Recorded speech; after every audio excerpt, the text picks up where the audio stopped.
Where do you actually sleep when it comes to the night time? I know where there's a place where there's like an old abandoned van, so I sleep in the back of that. If you're homeless and all that, you're nothing. Just to go that.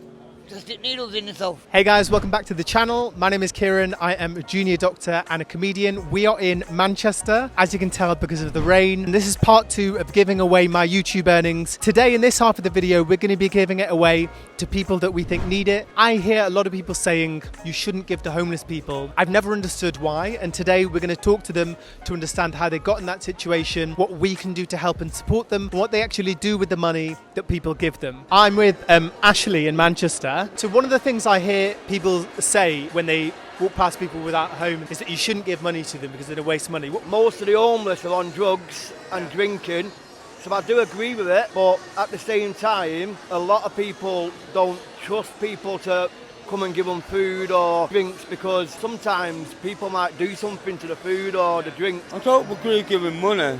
You don't agree with that? No. Why is that? Spend it on bad things. If you give money, you just put yourself in a black hole. Some people can never come out of that black hole. Just to go that. Just stick needles in yourself. Idiots. That's one thing I do not do. Go into a store and maybe try and buy a voucher, you know, so that that person can go and get their own food and stuff like that. If people want to give food rather than just giving food, it's perhaps giving like a voucher or something. Yeah, so much stuff gets done to the food and that. So if they've got their own voucher, they can just go and get what they want and they know that it's safe when they're getting it as well. I think it's best just to give food or just to say hello or a cup of tea. What would you like people to give you? Money, because then you can get in a B&B or do whatever. You can buy whatever you want with it. Because if they don't get it, how are they going to get money? They're just going to go out burgling and stuff like that. Aren't they? This is a bit of a sensitive question, so I hope you don't mind me asking it. What happened for you to become homeless? The council put us in an area in Rochdale where we had a lot of trouble with other people. The door was getting kicked in. It was a case of stay there, like risk violence or end up back on the street. Because we left that flat where we were, council said that you're making yourself intentionally homeless. Basically, it was like fleeing violence, you know what I mean? So you were basically put in council housing that you thought wasn't safe? My mate's been on the street since he was 13. I live with my mum and dad all my life. I can't read all right. So how did you go from being at your mum and dad's to then being on the street? They died. From Manchester, we said we'll go anywhere in the world. We can't go Rochdale. One place we can't go. We'll go anywhere. Why is that? Because of the violence? Yeah, and that's where they put us. Okay. You know what I mean? And so because of that, you decided to leave, and now... We did stay there for a while, but it was just getting too on top, so we just had to go. My mum had cancer. She worked for 10 years with cancer. She was a cleaner. She had about 4 cleaning jobs. What led to you ending up on the street? If I'm dying and all that, I'm prison. And I ain't going back there again. Now you can't smoke. One of them big pouches of tobacco cost you £1,000 for 20 quid worth of tobacco. Was it that you had difficulty finding work again after prison, or what happened after you... I couldn't work anyway because I got pieces of my skull sticking in my brain when I tried to end it. When I was living there, my mum didn't register me of living there. If she did register me of living there, our rent would have went up even more. Where do you actually sleep when it comes to the night time? I'm quickly interrupting this video to talk about how prevention is better than cure, and we should be trying to do everything we can to try and support these people to help them before they end up homeless. Much like you'd rather get a case on your phone rather than wait to fix it when it's smashed. Which is why I want to speak about RhinoShield. And before you go on in the comments about how I'm doing an advert in the middle of this video, all of the ad revenue from this video from Google AdSense is going to help support people in Manchester. RhinoShield is not only extremely protective, but also has tons of customization and a sleek design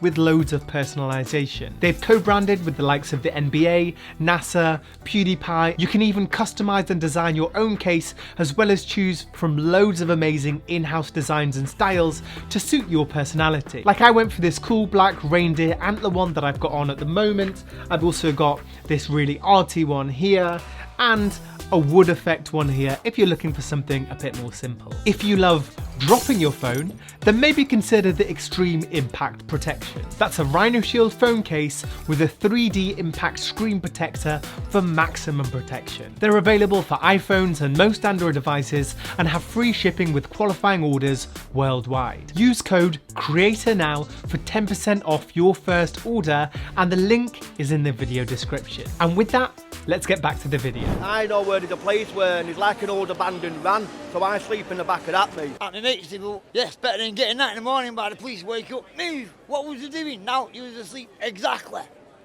Because my mouth does me no favours. Does that happen? Do the police move you on if you're... Yeah. All the time. Oh, I rang Popo loads of times, they don't even come. I've witnessed things. I've witnessed people getting mugged in front, you know what I mean? They've even pressed the red button. No one's come. If you're homeless and all that, you're nothing. What's the main issue for you without having a home? What's the main trouble for you? Not being able to have a shower and get clean, you just feel horrible, you know what I mean? If I go and get a shower and get clean and put clean clothes on, I feel confident and I can go and try and get work. And like when you feel horrible and dirty, you just give up, you know what I mean? It's horrible. The grief you get on the streets is unreal. From who? Everyone. You shouldn't be doing this, you shouldn't be doing that. They all think you're all doing... Or they want to put you in B&Bs where all them people who smoking that spice. Nah. You mentioned your dog, and some people might say that actually you've got another mouth to feed then, and obviously you're struggling yourself, and then you're having to feed another mouth. What do you think about that? Yeah, I agree, but people, when they see my dog, they're just so good. They look after him more than they look after me. You know what I mean? Yeah, they love animals, yeah. So, like, he doesn't go without food, and people will go and buy him food and bring it to him, and with his food, it's all sealed, so I know it's all right. So he's got plenty of food in. What's the main thing you think people can do to help you? So if someone wants to try and help, what do you think they can do? Get a sleeping bag and a voucher, like I said, for a bit of food. Find a good charity, what's going to help us. What will you do with the money that you've collected today? Money what I've got, well, I don't take drugs, I don't drink. I have done in the past, but not no more.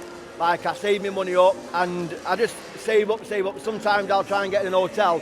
The plan is to try and get up to £500 to get a bond for a flat, which will be quicker, but it never happened, you know what I mean? Like, I'll always get up to, like now I've probably got about 140 quid, and I'll always get up to 200, 300, and then I'll feel dirty, so I'll go and get in an hotel for a couple of days, and that'll cost me 100 quid, you know, and get cleaned up and that, and then you've got to start again, and it's just like... It's difficult to save, basically, isn't it? This is the advice I need to give you. Get a whistle to protect yourself, to run like little girls. Just thank you for bringing awareness like to homeless people and that. Oh, and one more thing, yeah, I know for a fact that 80% of people who are on the streets are not even homeless. Really? 100%, yeah. So why are they there? Just to try and make some... Drugs, yeah, money for drugs, and it really annoys me, you know what I mean? It really annoys me, because if I had a house, why would I want to be out here? It's just at least need to make something done about that. The difficulty is, how do you tell the difference between someone that is and isn't? Unless you're here all the time, you don't know, you know what I mean? Unless you're here all the time, you don't know. Take care of yourself. Thank you so much, thank you.